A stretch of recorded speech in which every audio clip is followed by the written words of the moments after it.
ಚಿಕ್ಕಬಳ್ಳಾಪುರದಲ್ಲಿ ಪಕ್ಷ ಯಾರಿಗೆ ಟಿಕೆಟ್ ಕೊಡುತ್ತೋ ಅವರನ್ನ ಗೆಲ್ಲಿಸಲು ಯುವ ಕಾಂಗ್ರೆಸ್ ಕಾರ್ಯಕರ್ತರು ಶ್ರಮಿಸಬೇಕು ಎಂದರು. ಚಿಕ್ಕಬಳ್ಳಾಪುರದ ಸರ್ ಎಂವಿ ಜಿಲ್ಲಾ ಕ್ರೀಡಾಂಗಣದಲ್ಲಿ ಯುವ ಕಾಂಗ್ರೆಸ್ನಿಂದ ಆಯೋಜಿಸಿದ್ದ ಪುನೀತ್ ರಾಜ್ಕುಮಾರ್ ಕಪ್ ಕ್ರಿಕೆಟ್ ಪಂದ್ಯಾವಳಿಯಲ್ಲಿ ಅವರು ಮಾತನಾಡಿದರು. ಈ ಕ್ರಿಕೆಟ್ ಪಂದ್ಯಾವಳಿಯಲ್ಲಿ ವಿನ್ನರ್ಸ್ ಆಗಿ ಯಲಹಂಕ 11 ತಂಡ ಗೆದ್ದರೆ, ಗೌರಿಬಿದನೂರಿನ ಎಸಿಎಂ ತಂಡ ರನ್ನರ್ಸ್ ಆಗಿ ಟ್ರೋಫಿ ಮತ್ತು ನಗದು ಬಹುಮಾನ ಪಡೆದರು.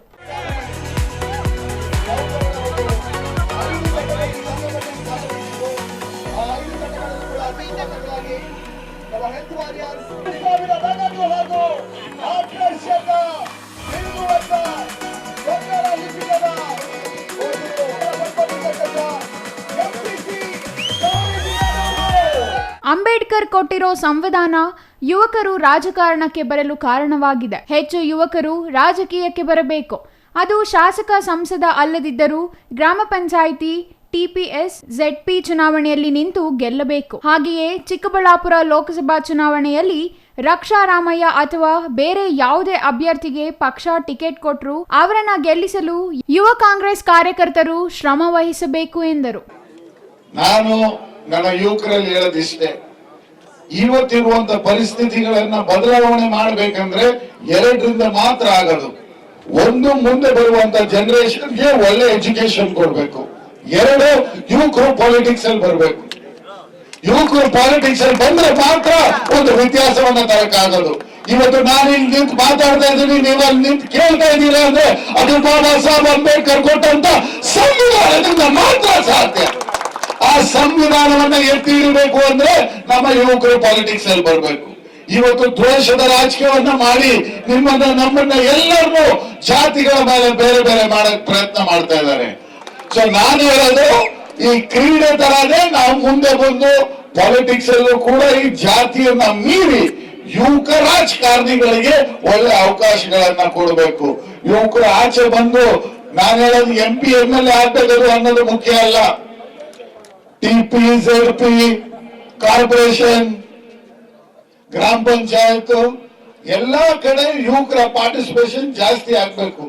MLA MP next level.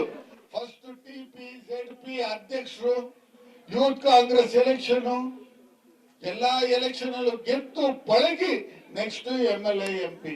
ನಿಮ್ಮ ಭಾಗದಲ್ಲಿ ಒಳ್ಳೆ ಒಂದು ಎಂತ 3 ಬಾರಿ MLA ಆಗಿದ್ದವರು, ಮಂತ್ರಿಯಾಗಿ ಆಳಿದ್ದವ್ರನ್ನ ಕೇವಲ ಒಂದು ಸಾಮಾನ್ಯ ಯುವಕರನ್ನ ಇಟ್ಟು ನೀವು ಸೋಲಿಸಿರೋರು. ಸ್ವಾಭಿಮಾನದ ಜನ, ಚಿಕ್ಕಬಳ್ಳಾಪುರದ ಜನ. ನನ್ನ ಮಿತ್ರರಾದಂತ ರಕ್ಷಾ ರಾಮಯ್ಯ ಅವರು ಕೂಡ ಇವತ್ತು ಇಲ್ಲಿ ಬರ್ಬೇಕಿತ್ತು, ಅವ್ರು ಬರಕ್ ಆಗಿಲ್ಲ. ಆದ್ರೆ ಅವ್ರಿಗೆ ಆ ದೇವರು ಆಯುಷು, ಆರೋಗ್ಯ, ಶಕ್ತಿ ಎಲ್ಲವನ್ನು ಕೊಟ್ಟು ಅವರನ್ನು ಒಳ್ಳೆ ಒಂದು ಸ್ಥಾನಕ್ಕೆ ತಗೊಂಡು ಹೋಗ್ಲಿ ಅಂತ ಆ ದೇವರಲ್ಲಿ ನಾನು ಕೇಳ್ಕೊಳ್ತೀನಿ. ಕಾಂಗ್ರೆಸ್ ಪಕ್ಷ ಯಾರಿಗೆ ಡಿಸೈಡ್ ಮಾಡಿ ಟಿಕೆಟ್ ಕೊಡುತ್ತೋ ಆ ಚಿಹ್ನೆಯನ್ನ, ಗುರುತನ್ನ ಇಟ್ಕೊಂಡು ನೀವು ಕೆಲಸ ಮಾಡ್ಬೇಕು. ರಕ್ಷಾ ಅವರು ಕೊಡ್ಲಿ ಇಲ್ಲ ಇನ್ನೊಂದು ಕ್ಯಾಂಡಿಡೇಟ್ ಕೊಡ್ಲಿ ಅದು ಮುಖ್ಯ ಅಲ್ಲ. ಇವತ್ತು ಈ ಕೋಮವಾದಿ ಶಕ್ತಿಗಳನ್ನ ಸೋಲಿಸಬೇಕಾಗಿರೋದು ನಿಮ್ಗೂ ನಮ್ಗೂ ಮುಖ್ಯವಾಗಿದೆ. ನರೇಂದ್ರ ಮೋದಿ ಅವರು, ಶಾ ಅವ್ರನ್ನ ಸೋಲಿಸಬೇಕಾಗಿರೋದು ನಮ್ಮ ಜವಾಬ್ದಾರಿಯಾಗಿದೆ.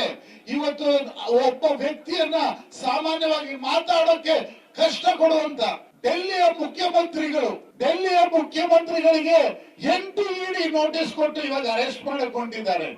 ಜಾರ್ಖಂಡ್ನ ಮುಖ್ಯಮಂತ್ರಿನ ಅರೆಸ್ಟ್ ಮಾಡಿ ಜೈಲಲ್ಲಿ ಹಾಕಿದ್ದಾರೆ.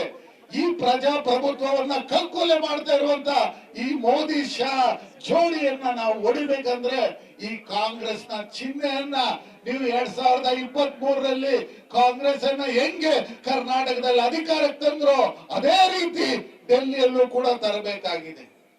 ಆವಾಗ ಮಾತ್ರ ನಿಮ್ಮ ಪರವಾದಂತ ಒಂದು ಧ್ವನಿಯನ್ನು ಎತ್ತಕ್ಕಾಗದು. ಜೈ ಹಿಂದ್, ಜೈ ಕರ್ನಾಟಕ, ಜೈ youth Congress. Jangalahalli Ashwath, CTV news, Chikkaballapur.